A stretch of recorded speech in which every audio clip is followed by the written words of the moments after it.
Well, hello everyone, and you join us here today to talk about not just one new watch, but two new watches. Tom, you are a fan of both Seiko and Grand Seiko. Love them. Am I wrong? No, you're not wrong, yes. I love the quality build and value of a Seiko, and I love the quality build and Zaratsu polishing of a Grand Seiko. Well, I'm glad because I have both of those to show you today, Tom. Are you familiar also with the Seiko Prospex Alpinist? Yes, the Alpinist. Now, that's a fan favourite of the wider watch community. Everyone seems to like the Alpinist. I'm not too hot on it. I think it's a little bit of a mishmash of too many vying visual cues that don't really gel together. You've got green and gold and cathedral hands and things, and it feels a little bit higgledy-piggledy to me. Yeah, I very much agree with you there. It's a great watch on paper, but when you see it, it just looks like it's trying to do too many things at once. The funny thing is, though, that I considered some of my biggest gripes with that watch to be things like the extra crown and the mix of markers and numbers, the cathedral hands and all of that. But I think I'm going to have to back down on that because they have released a new one. This is the Seiko Prospex Rockface European Limited Edition Alpinist SPB 355J1. Nice. And it's a bit different. The watch is basically the same, they've just changed the colours. It is now grey and blue. They've lost the green and gold. What do you think?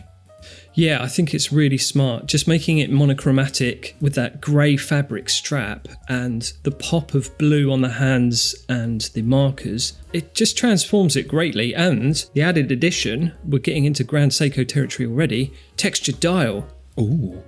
Is it a textured dial that's been named after some specific piece of rock up a mountain somewhere in the Japanese back garden of Grand Seiko? I don't think it's that specific. I think it's a broader rock face. So it's a textured dial inspired by the challenges of harsh mountainous surfaces. So there you go. But this watch, though, I take back everything I said about all the little details being wrong. The only thing I didn't like was the colour combination. They have lost the Christmas sweater colour combo of green and gold, and now we have a very fetching grey and blue, which feels mountainous, doesn't it? Yes. Grey rock, blue sky. Well, I've never been to a mountain, but I've seen pictures of them, and that's what they look like. Yeah, it feels less glitzy and more suitable for rugged terrain, doesn't it? Like a tachymeter compass scale around the edge now, which sort of feels more valid in this guise. Yeah, it really does. You wouldn't expect to see someone halfway up a mountain with a green and gold watch. Yeah. They may as well be wearing a pair of brogues while they're at it. Yeah. For the first time ever, though, I'm pleased to say that whilst this is a limited edition of 3,000 pieces, it's not a limited edition just for the Americans. This is a European-only one. Yeah, cool. 39.5 millimeters across. It is the same size. The specs are all the same too. Oh, in fact, Tom, Prospex. Care to hazard a guess as to what that might mean? Prospex. Oh, yeah. Professional specification. I was going to say spectacles then, but yeah, it's got to be that, right? It certainly is. And actually, when you look at it for the 800 quid price, you can see why on paper, why people like this watch so much. Has the automatic caliber 6R35, which pumps out 70 hours of power reserve. Nice. Minus 15 seconds to plus 25 seconds a day, which isn't that great, but usually they perform better than they are reported on paper. And that power reserve is the same you're getting from a Rolex.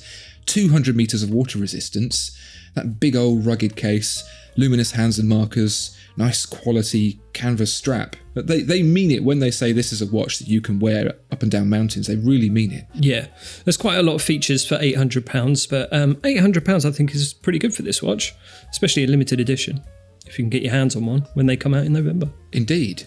And so from a Seiko with a nature-inspired dial of indeterminate origin to one that is going to be very, very much pinpointed to the nearest drop of snow. Yeah. The other watch I want to talk to you about today, Tom, is the Grand Seiko SBGX 353 Skyflake. What have those Takumi artisans been inspired by this time? I can only imagine it's what's going on outside their window. Yeah, the poor fellas having to... I'm pretty certain every time they turn their head, they see another thing. It probably explains why the catalogue is so extensive. Yeah, the Shinsu workshop must be the most frozen place ever around. I don't know, they never get out. They're just constantly frozen in, but always inspired. Yeah. Oh, I'm just on my way out now. I'll be home soon, love. Oh, hang on. The moon has just reflected off a glacier at just the right angle, so I'm going to be working late, dear. What's that? Rolling winter morning mist. Where's my dial tools? Well, this time they've actually they phoned it in. They have gone back to the Skyflake of yore. Are you familiar with that watch? Ah, what? Do you mean the Frozenest Mountain snow surface reflecting the blue sky?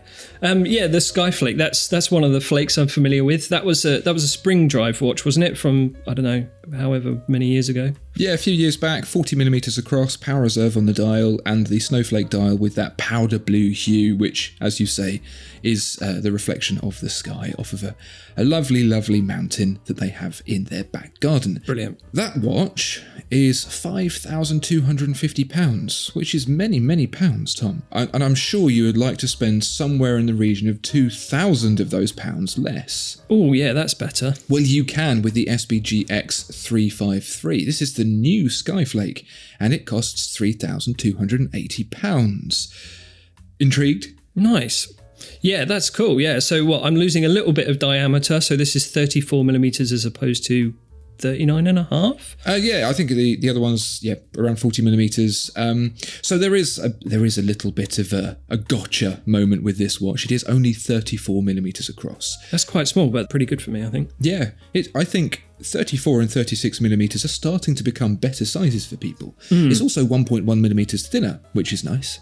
The second gotcha is that you lose out on the spring drive. That's going to cost you. Yeah, you gain the Quartz 9F61, but again, that's a really, really top quality movement. It is made in the same place as the spring drive stuff, and at 10 seconds per year accuracy, you gain 5 seconds of your life back compared to the spring drive.